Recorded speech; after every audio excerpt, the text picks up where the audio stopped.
नमस्कार साथियों। देखिए आज के इस वीडियो में हम लोग कक्षा 7वीं का गणित और प्रश्नावली 3.1 के सभी प्रश्नों को हल करेंगे। ठीक है ना।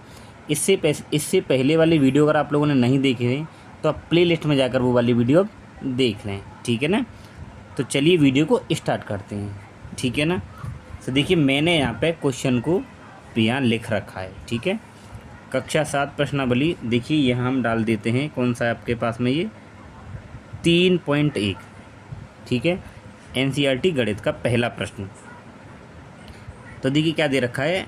तो इस प्रश्न को करने से पहले मैं आपको कुछ दो फॉर्मूले बता दूं जो आपके लिए बहुत ज़्यादा इंपॉर्टेंट हैं, इस एक्सरसाइज में यूज होंगे। तो ठीक है, सबसे पहला फॉर्मूला है माध्य। ठीक है ना। तो माध्य बराबर जो फॉर्मूला होता है वो होता है आंकड़ों का योग बट्टे आंकड़ों की संख्या। तो वो क्या निकल के आता है? माध्य। जैसे मान लीजिए कि आपके पास आंकड़े हैं 2, 4, 6 और 8। ये कोई आंकड़े दिए गए हैं। मैं अगर कहूँ कि इनका माध्य निकालना, क्या निकालना है? माध्य। ठीक है। तो सूत्र क्या है? आंकड़ों का योग, यानी इन सब का योग। तो 2 + 4 + 6 + 8 बट्टे आंकड़ों की संख्या, यानी कितने हैं ये? 1, 2, 3, 4। तो यहाँ पे 4 आ जाएगा। तो 8 और 6 14, 4 18 और 2 20 और बट्टे में 4। इससे काटेंगे कितना आ गया? 5। यानी इन आंकड़ों का माध्य कितना आ गया? 5 आ गया। ठीक है। आई होप आप लोग समझ गए होंगे। एक आता है परिसर। तो परिसर क्या होता है? इसका फॉर्मूला होता है सबसे बड़ा आंकड़ा माइनस सबसे छोटा आंकड़ा। अभी देखो जो आंकड़े दे रखे हैं इसमें सबसे बड़ा कौन है? 8। तो यहाँ 8 लगा देंगे। माइनस सबसे छोटा क्या है? 2। तो यहाँ 2 लगा देंगे। तो कितना आ जाएगा? 6। ठीक है। आई होप आप लोग समझ गए होंगे। तो ये दो फॉर्मूले यहाँ पे यूज होंगे। ठीक है। चलिए हम लोग क्वेश्चन को हल करते हैं। तो देखिए पहला क्वेश्चन दे रखा है अपनी कक्षा के किन्हीं 10।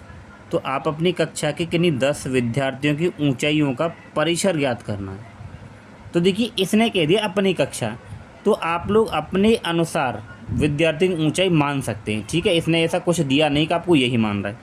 तो मान लीजिए मैं ये ऊंचाई मान लेता हूँ सेंटीमीटर में दी गई है। किस में दी गई है? सेंटीमीटर में। ठीक है।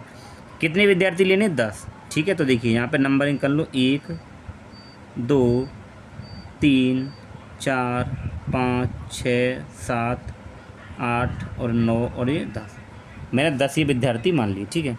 अब इनके नाम लिखने। अब भाई मुझे तो पता नहीं क्या नाम है, तो मैं मान लेता हूँ इस पहले विद्यार्थी का नाम ए है, दूसरे का नाम बी है, तीसरे का सी है, चौथे का डी, पाँचवें का ई, छठवें का एफ और ये जी, एच, आई और जे। मैंने मान लिए कि इन विद्यार्थियों के नाम ये दिए गए। अब इनकी ऊंचाई लिखनी है मुझे। ठीक है। अब हमें तो पता नहीं, तो अंदाजे से हम लोग मान लें सेंटीमीटर में। तो माना इस ए विद्यार्थी की जो ऊंचाई है वो आप मान लीजिए कि 160 सेंटीमीटर है। ठीक है। और इस बी विद्यार्थी की जो ऊंचाई है मान लो 162 सेंटीमीटर है। और सी की ऊंचाई आप लोग मान लीजिए 148 सेंटीमीटर है। और ये डी विद्यार्थी है, इसकी आप ऊंचाई मान लीजिए कितनी? 150 सेंटीमीटर। और जो ई विद्यार्थी है इसकी ऊंचाई मान लीजिए 161 सेंटीमीटर। और एक और आपका जो एफ विद्यार्थी है इसकी मान लीजिए 152 सेंटीमीटर। और जी की मान लीजिए आप 165 सेंटीमीटर। ठीक है। और इसकी मान लीजिए 145। आप अंदाजे से कुछ भी मान सकते हैं। ठीक है। और ये मान लीजिए 140 सेंटीमीटर। और ये आपका मान लीजिए 166 सेंटीमीटर। ठीक है। तो ये मैंने क्या है उन विद्यार्थियों की ऊंचाइयाँ मान ली सेंटीमीटर में। ठीक है। हो गए 10। अब ये क्या कह रहा है? परिसर ज्ञात करना है। क्या निकालना है? परिसर। तो परिसर का मैंने आपको फॉर्मूला बताया था अभी। तो परिसर बराबर क्या होता है? परिसर बराबर क्या होता है? मैंने बताया था परिसर बराबर सबसे बड़ा आंकड़ा माइनस सबसे छोटा आंकड़ा। ठीक है। तो देखिए सबसे बड़ा, तो आप इसमें बताइए कि सबसे बड़ा जो आंकड़ा है वो कौन सा है। ठीक है। तो देखिए 160, 62, 48 अगर हम देखें तो सबसे बड़ा क्या? देखिए 166 है। तो हम लोग यहाँ पे रखेंगे 166। फिर माइनस सबसे छोटा। अब इनमें सबसे छोटा आप देखिए 40, और इस 40 से छोटा कोई नहीं है, ठीक है। तो यहाँ पे आ जाएगा 140। अगर आप घटाओगे तो देखिए यहाँ पे क्या बचेगा, देखिए 6 और ये बचेगा यहाँ पे 2, यानी कि 26 आंसर आ गया। कितना आ गया, 26 सेंटीमीटर। अब ये आंसर सबका बच्चों का अलग अलग आएगा, क्यों? क्योंकि भाई कोई कुछ मानेगा, कोई कुछ मानेगा, ठीक है ना। तो ये आपका परिसर हो गया, ठीक है। चलिए हम लोग करते हैं प्रश्न नंबर 2। तो प्यारे साथियों, प्रश्न नंबर 2, ठीक है ना। देखिए प्रश्न नंबर 2 क्या है, कक्षा के एक मूल्यांकन में प्राप्त किए गए निम्नलिखित अंकों को एक सारणीबद्ध रूप में संगठित कीजिए। यानी कि हमें देखिए ये कक्षा के मूल्यांकन के अंक दिए गए हैं, 4, 6, 7, ये सब क्या है, अंक दिए गए हैं। इन्हें किस में बनाना है, सारणीबद्ध रूप में। तो देखिए हमें सारणी तो बनानी पड़ेगी, तो हमने ये सारणी बना ली, ठीक है ना। अब इसमें क्या क्या करना है वो देखिए। हमें 4 प्रश्न दिए गए हैं, सबसे बड़ा अंक कौन सा होगा, सबसे छोटा कौन सा होगा, आंकड़ों का परिसर क्या होगा और माध्य क्या होगा, ठीक है। तो देखिए मैंने ये टेबल बना ली। अब इसमें मुझे अंक लिखना है, तो अंक कहाँ से स्टार्ट है, 1, यानी 1 अंक भी है इसमें, ठीक है। 1 के बाद में देखिए यहाँ पे 2 अंक भी है, ठीक, और 3 भी है, और 3 के बाद में देखिए 4 भी है, और ये देखिए 5 भी है, और फिर यहाँ पे देखिए इसमें अंक 6 भी है, और इसमें 7 भी है, और यहाँ 8 भी है, और लास्ट क्या है आपका 9। यानी कि 1 से लेकर 9 तक अंक आपको दिए गए हैं, ठीक है। अब देखिए इसमें हमें एक चीज़ लिखनी होती है, मिलान चिन्ह। क्या होता है, मिलान चिन्ह, वो क्या होता है, ठीक। अब आपको क्या लिखना है, अब ये देखिए जो 1 अंक है वो कितने बच्चों को आया है, यानी कि 1 अंक कितनी बार आया आपको ये देखना है। तो आप इसमें देखिए 1 अंक केवल 1 बार आया है, तो यहाँ पे मैं लिख दूंगा 1 अंक 1 बार। बारंबारता का मतलब है वो अंक कितनी बार आया, तो 1 अंक कितनी बार आया है, 1 बार आया है। तो मिलान चिन्ह का मतलब होता है कि जहाँ पे अंक 1 बार आया तो केवल 1 डंडा बनाएंगे, ठीक है। अब आप 2 देखिए, तो 2 कितनी बार आया, देखिए 1, 2 केवल 2 बार आया है, तो यहाँ पे मैं 2 लिख दूंगा, और यहाँ पे मैं 2 डंडे ऐसे बना दूंगा, तो ये इनके मिलान चिन्ह होते हैं, ठीक है। इसके बाद 3 कितनी बार है, देखिए 3 केवल 1 बार आया है, तो यहाँ पे 1 डंडा बनाऊंगा, और यहाँ भी मैं क्या लिखूंगा, 1 लिखूंगा। 4 देखिए, तो 1, 2 और 3, 4 हमारा कितनी बार है, 3 बार, तो यहाँ पे मैं 3 डंडे बनाऊंगा, 1, 2 और 3, और यहाँ पे मैं क्या लिख दूंगा, 3, ठीक है। फिर 5 कितनी बार है, देखिए 1, 2, 3 और 4 और 5, यानी 5 बार आया है, तो 5 डंडे। 5 कैसे बनाते हैं, 1, 2, 3 और 4 डंडे बनाते हैं। जो 5 में आएगा वो हम तिरछा ऐसे बनाते हैं, ठीक है। और 5 कितनी बार आया, 5 बार, तो 5 यहाँ अंकों में लिख देंगे, ठीक। उसके बाद देखिए 6 कितनी बार है, 1 और 2 और 3 और 4, तो 4 डंडे, 1, 2, 3, 4, और 4 बार आया तो यहाँ पे 4 लिखेंगे। 7 देखिए, 1 बार और 2 बार, कितनी बार आया है, 2 बार, तो 7 2 बार आया तो 2 डंडे, और यहाँ पे 2 लिख देंगे। उसके बाद 8 देखिए, तो 8 आपका कितनी बार आ रहा है, 1 बार आ रहा है, तो यहाँ पे 1 डंडा और यहाँ पे 1 लिखेंगे। फिर 9 देखिए कितनी बार आया है, तो 9 इसमें आपका 1 बार आया है, तो यहाँ पे मैं 1 लिखूँगा और यहाँ भी 1 बना दूँगा, ठीक है। तो ये हमारी जो सारणी है वो बन के तैयार हो गई, ठीक है। अब हमें इनके क्वेश्चनों का आंसर देना है। सबसे पहला क्वेश्चन क्या देखिए, सबसे बड़ा अंक कौन सा है, तो सबसे बड़ा अंक कौन सा है, 9 है ना, तो सबसे बड़ा अंक कौन सा है, 9। तो पहले का आंसर देखिए यहाँ लिख दीजिए,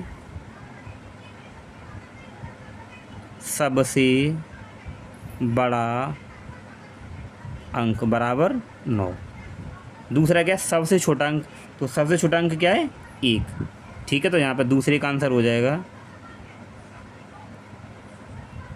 सबसे छोटा अंक, तो सबसे छोटा अंक क्या आया है, 1 आया है। फिर पूछ रहा है परिसर, क्या निकालना है, परिसर, तो तीसरे का आंसर देखिए, परिसर हमें पूछा है, परिसर, तो परिसर का मैंने आपको क्या सूत्र बताया था, परिसर का सूत्र बताया था, देखिए सबसे बड़ा आंकड़ा, तो सबसे बड़ा आंकड़ा अगर देखें तो कौन है, 9 है, यानी सबसे बड़ी संख्या, तो 9 लिखेंगे। फिर माइनस, फिर क्या होता है, सबसे छोटा आंकड़ा, तो इन सब में देखें तो सबसे छोटा नंबर कौन है, 1 है, तो यहाँ 1 आ जाएगा। अगर घटाएंगे तो क्या आ जाएगा, 8 आ जाएगा, ठीक है। अब इसके बाद में ये देखिए पहला हो गया, दूसरा हो गया, तीसरा। अब चौथा प्रश्न देखिए, ये कह रहा है माध्य ज्ञात कीजिए। तो माध्य का जो फॉर्मूला है वो क्या होता है? तो माध्य का मैंने फॉर्मूला आपको बताया था, माध्य बराबर आंकड़ों का योग बटे आंकड़ों की संख्या। ठीक है, तो देखिए आंकड़ों का योग, तो आंकड़े आपके पास क्या थे? ये थे। ठीक है ना, अगर आप इन सभी को जोड़ेंगे, क्योंकि मैंने क्या लिखा है? योग। तो योग मतलब इन आंकड़ों का योग। आपके पास में आंकड़े ये सभी थे ना, तो इन आंकड़ों का योग। तो इन आंकड़ों को जब आप जोड़ेंगे तो कितना आएगा? 100 आएगा। तो मैं ऊपर लगा दूंगा 100। आप लोग आराम से जोड़ के देख सकते हैं, 100 ही आएगा। फिर क्या है? आंकड़ों की संख्या, यानी ये आंकड़े कितने हैं? तो देखिए 1 2 3 4 5 6 7 8 9 10 11 12 13 14 15 16 17 18 19 20। कितने ये? 20। तो यहाँ पे मैं लगा दूंगा 20। तो इसको काटूंगा, 1 0 से 1 0 खत्म, और 2 पंजे 10, यानी कि माध्य हमारे पास में कितना आ गया? 5 आ गया। ठीक है ना। तो दोस्तों ये था इस दूसरे प्रश्न का पूरा डिटेल सॉल्यूशन। ठीक है, तो चलिए हम लोग करते हैं प्रश्न नंबर 3। तीसरा कह रहा है प्रथम 5 पूर्ण संख्याओं का माध्य। ठीक है, हल। तो पहले हम प्रथम 5 पूर्ण संख्या लिखेंगे। प्रथम 5 पूर्ण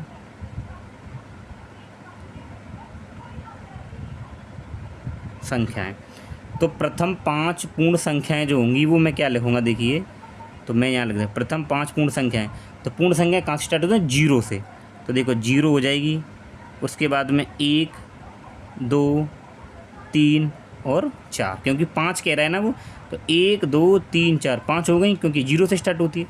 अब हमें इनका क्या निकालना है? माध्य। तो माध्य क्या होता है? फॉर्मूला, माध्य बराबर आंकड़ों का योग बटे आंकड़ों की संख्या। ठीक है, ये होता है इसका सूत्र। तो आंकड़ों का योग क्या? देखिए लगाइए, 0 + 1 + 2 और +3 और +4 बटे आंकड़ों की संख्या, यानी कितने? ये 1 2 3 4 5। तो यहाँ 5 लिख दीजिए। ठीक है, अब देखिए 4 और 3 7 और 2 9 और 1 10, और 10 में 0 को जोड़ेंगे तो क्या आएगा? 10 ही आएगा, और बट्टे में 5। इससे इसको काटेंगे तो क्या आ जाएगा? 5 दूनी 10, यानी कि 2 आंसर आ जाएगा आपका। ठीक है ना। तो क्योंकि देखिए ध्यान रखना, पूर्ण संख्या 0 से स्टार्ट होती हैं। तो 0 1 2 3 4, 4 तक क्यों लिए? क्योंकि उसने 5 बोला है, तो इसको भी तो काउंट करेंगे। 1 2 3 4 5 हो गए। ठीक है, अब हम प्रश्न नंबर 4 करेंगे। अब देखिए प्रश्न नंबर 4, तो यहाँ पे आप क्या लिखेंगे? हल। ठीक है, एक क्रिकेट खिलाड़ी ने 8 पारियों में निम्नलिखित रन बनाए। ठीक है, तो उसका हमें क्या निकालना? माध्य इसको निकालना है। तो ये क्या कहलाएंगे? आंकड़े कहलाएंगे। ठीक है ना, ये क्या हमारे पास में? आंकड़े। ठीक है, अब मुझे निकालना है इनका माध्य। क्या निकालना है? माध्य। तो माध्य बराबर क्या फॉर्मूला, या फिर आप यहाँ पे आंकड़े लिख सकते हो, क्या दिए रखे हैं। ठीक है,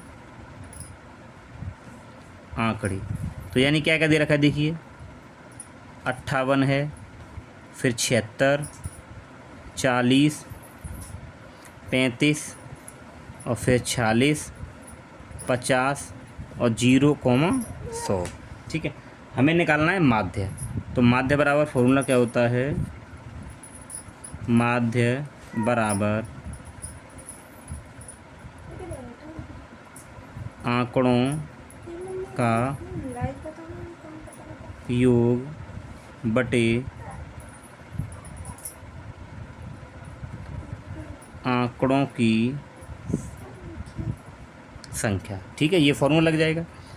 अब आपको इनको जोड़ना है, तो आप ऐसे रख दीजिए 58 + 76 + 40 + 35 + फिर 46 + फिर 50 + 0 + 100, और ये बट्टे में आंकड़ों की संख्या, यानी कितने? ये तो 1 2 3 4 5 6 7 8 है। तो 8 आ जाएगा। अब आपको इन सबको जोड़ना है, ठीक है। तो इन सबको जब जोड़ा जाएगा तो आपका ये आ जाएगा 405 और बट्टे में कितना है 8। अब हमें क्या करना है, इसका भाग करना है। तो देखिए आपको एक चीज़ बता दूं मैं, किसी किसी बुक में ये जो 50 है इसकी जगह पे क्या है 45 है। मेरी वाली जो मेरे पास जो बुक है उसमें 50 है, तो मैं 50 रख के इसको सॉल्व कर रहा हूँ। कहीं कहीं ये 45, तो आप इसको 45 रख के हल करेंगे, किसी किसी बुक में ये 45 ही रखा है। तो हमारे हिसाब से जहाँ पे जो आएगा वो जोड़कर 405 आएगा, क्योंकि मैंने यहाँ, ठीक है। तो आप लोग ध्यान रखेंगे जब आप यहाँ 45 करेंगे तो यहाँ पे क्या आ जाएगा 400 आएगा फिर, लेकिन मेरी बुक में 50 है तो मैंने यहाँ पे 50 रखा है, ठीक है। अब इसका भाग करेंगे तो देखिए भाग यहाँ हम लोग करते हैं इधर। मुझे 8 का भाग किस में करना है 405 में। तो देखिए 8 पंजे 40, ये 5 होता रहा। अब देखिए भाग नहीं जाएगा क्योंकि यहाँ छोटी संख्या है, तो मैं यहाँ एक जीरो लगाऊंगा, ठीक है ना। अब ये मैंने जीरो तो लगा दिया, ठीक है। अब तो भाग नहीं जा रहा है तो मैं यहाँ पे क्या करूँगा, देखिए एक पॉइंट लगाऊंगा और यहाँ एक जीरो बढ़ा दूंगा, ठीक है। तो ये आ जाएगा 8 6 48, 2 बचे तो पॉइंट लगाए फिर जीरो, तो 8 दूनी 16, फिर 4 पॉइंट लगाए फिर जीरो, 8 पंजे 40। तो कितना आ गया, ये आ गया, यानी कि इसको भाग करने पर आया है 50.625, ठीक है ना। तो आप लोग समझ गए होंगे, ठीक है। अगर किसी की बुक में इसकी जगह 45 तो आप 45 रख के करेंगे, तब आंसर कितना आएगा 50 आएगा, ठीक है। आई होप आप लोग समझ गए होंगे, ठीक है। चलिए आगे वाले क्वेश्चन को करते हैं।